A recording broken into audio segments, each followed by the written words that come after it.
Hello there, this is Eric from Finley Truck and RV, and I'll be doing a video walkthrough on 4076P, the 2013 Airstream Interstate. Coming around over here to the passenger side, you have your passenger entry door there. Just to the left of that, your entry door to the rear of the camper. This does have a power step down at the base down there. As the entry door is open, that power step will extend. When the door closes, it will go back in. There is a switch on the interior just inside the door labeled step, that if you don't want this step to go in and out, you could actually shut the step switch off or shut the step off. Moving down here, you have the exhaust pipe for the vehicle itself. Up top, all the way across the roof up there, is going to be a power awning that will extend out. Also, you have a exterior porch light right here. That is also switched from inside the vehicle. The switch for the power awning is actually at the base of the passenger seat. Over here, this is just a random vent. And then just below that, you have a 12-volt accessory and a cable hookup. To the left of that, you have a couple 110 outlets.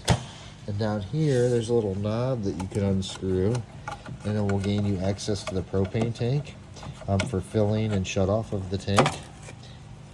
So inside of here is where they'll fill the propane. There's an additional valve here if you ever want to hook something up externally, like an exterior grill or anything like that. And then there's an emergency shut-off switch over here to shut the propane off. Moving around to the back side, you have your two entry doors into the rear of the camper. Up at the very top, there is a reverse camera. And then down here, behind this cover here, there's little tabs up underneath it here you can unscrew, or I shouldn't say unscrew, you slide them to the side. This cover is removable. There is a hitch and 7-pin wiring behind that little panel there. Coming along to the driver's side here, you got your 30-amp show cord hookup. As you can see, I got it plugged into the wall over here. This cord will actually turn to the left, pull straight out. You can coil it up and set it inside your compartment and then close your lid for transport. Directly below that is going to be the generator exhaust. The generator is actually housed underneath of the vehicle. And then directly above that is going to be your water heater. The controls for this water heater are inside the camper. It is an aluminum tank water heater, so there's just a plastic drain plug in it. But I will show you the controls for this on the interior.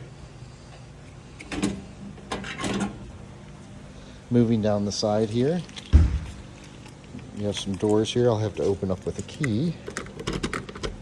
But inside of here, these are the controls for your macerator. Basically, that's going to be your waste drain for the camper. And then down here, I'll open up this other door so you can see it. Inside of here is going to be your drain hose for your waste, or your macerator hose. There's a shut-off valve on the very end, so you'll actually pull this hose out manually. Open up that valve. Once that valve's open up, you'll come up here and you'll determine whether you want the black valve open or the gray valve open. You'll push the button to where the light comes on and the valve is open.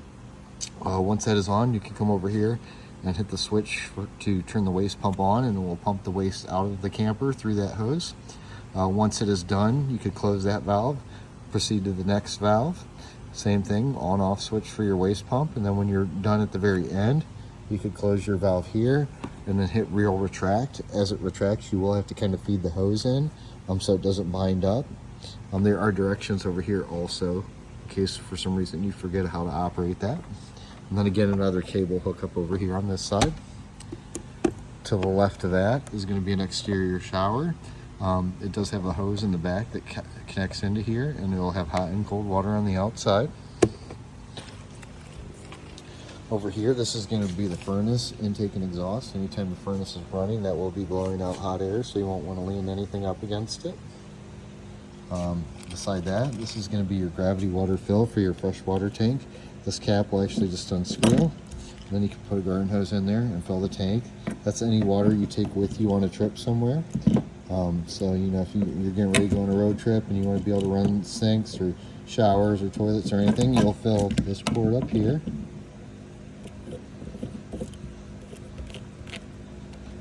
To the left of that is going to be your city water hookup. Anytime you're at a campsite or at home or anything and you have a garden hose hooked up to it, that is where your main supply line is going to come in. Over here, we're back up to your entry door. Real quick, just inside your entry door, I'm going to show you your hood release is right over here on the left by your foot. Pop the hood on here. Coming around to the front up here,